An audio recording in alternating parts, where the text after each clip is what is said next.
बीते कई दिनों से इजराइल और हमास के बीच युद्ध जारी है और इजराइल अब हमास के हमले के बाद गाजा पट्टी पर लगातार बारूद बरसा रहा है, गोले बरस रहे हैं और अब तो तीनों तरफ से यानी जल, वायु और आकाश से भी इस पर हमले होने शुरू हो चुके हैं। लेकिन इसका असर अब पूरी दुनिया में देखने को मिल रहा है और यही बात है कि पूरी दुनिया इसको लेकर चिंतित भी है। सबसे ज़्यादा असर त्योहारी सीजन में हिंदुस्तान में पड़ने वाला है। दरअसल इस युद्ध के चलते महंगाई बढ़ने लगी।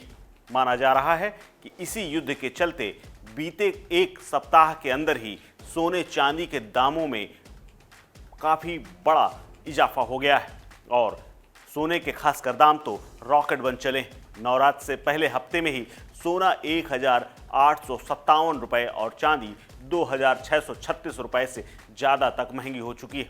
बीते एक हफ्ते में इसका असर खूब देखने को मिला है। शुक्रवार को 24 कैरेट सोना 56,539 रुपये था, जो अब 58,396 रुपये से ऊपर पहुंच चुका है। इस दौरान चांदी की कीमत 67,095 रुपये थी, जो 69,731 रुपये पहुंच चुकी है। इसके अलावा अंतर्राष्ट्रीय बाजार में भी सोने की कीमतों में इस हफ्ते 7 महीनों की सबसे बड़ी तेजी देखने को मिली है। एक हफ्ते की बात करें तो सोना तकरीबन 3% तेज हुआ है, जो कि 1,886 रुपये दशमलव 40 पैसे प्रति डॉलर औंस यानी करीब 55,385 रुपये प्रति 10 ग्राम हो गया है।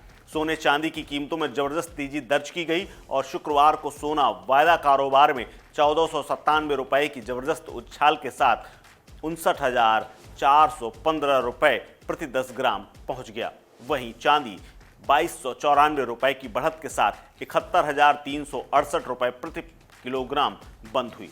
सोने की उछाल रूस यूक्रेन युद्ध के समय देखी गई थी और रूस यूक्रेन युद्ध 24 फरवरी 2022 को शुरू हुआ था। इसके बाद 7 मार्च 2022 को सोने की घरेलू कीमतों में 1,000/10 ग्राम की वृद्धि हुई थी, यानी 22 कैरेट सोने की कीमत 49,400 रुपये 10 ग्राम और 24 कैरेट सोने की कीमत 53,890 रुपये प्रति 10 ग्राम पहुंच गई थी। बड़ा सवाल ये भी है कि क्या त्यौहार का सीजन जो आने वाला है, दीपावली और धनतेरस आने वाली है, क्या इस दौरान भी सोने की तेजी जारी रहेगी और आखिर ये तेजी कब तक जारी रहेगी, इस पर भी लोग नजर बनाए हुए हैं। आर्थिक संकट में सोने को फायदा होता है क्योंकि निवेशक जोखिम भरे एसेट से दूर रहते हैं और सेफ हेवन सोने में पैसा लगाते हैं। बता दें कि साल 2021 और 22 में एक मजबूत उछाल के बाद इस साल अब तक सोने का प्रदर्शन खराब रहा है। सोना एक ऐसे इक्विटी के तौर पे माना जाता है जिसमें लोग खूब इन्वेस्ट करते हैं। वहीं सोने के जो निवेशक हैं वो भी अन्य एसेट में निवेश करने चले जाते हैं अगर इसकी में तेजी पाई जाती है। हालांकि अब इजराइल फिलिस्तीन के मुद्दे पर भूवैज्ञानिक जोखिमों में वृद्धि के चलते हमें लगता है, उनका ये कहना है कि सोने की तरफ निवेशकों का आकर्षण बढ़ेगा। विशेषज्ञों की माने जो बाजार पर नजर रखते हैं तो उनके मुताबिक सोने ने आमतौर पर भू राजनीतिक जोखिमों और इक्विटी स्थिरता के खिलाफ एक अच्छे बचाव के रूप में काम कर रहा है। पोर्टफोलियो की विविधता को बढ़ाने और वित्तीय स्थिरता बनाए रखने के लिए एक विश्वसनीय विकल्प के रूप में सोने को सबसे पहले चुना जाता है। इसी बीच इजराइल रक्षा बल ने भी ये बात कह दी है कि ये युद्ध और लंबा खिंच सकता है क्योंकि गाजा पट्टी पर हवाई, जमीन और नौसेना बलों को शामिल करके एक बड़ा हमला करने की तैयारी कर ली गई। वहीं दूसरी तरफ मुस्लिम देश भी इस युद्ध के बीच में बड़ी बैठक करने वाले हैं और फिलिस्तीन और हमास को एक साथ जुटता दिखाते हुए सभी मुस्लिम देश इसी बहाने एक मंच पर बड़ी बैठक करने वाले हैं।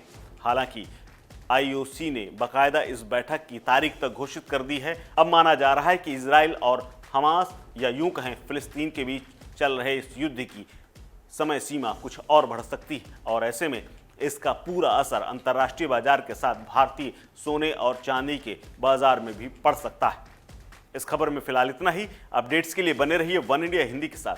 नमस्कार।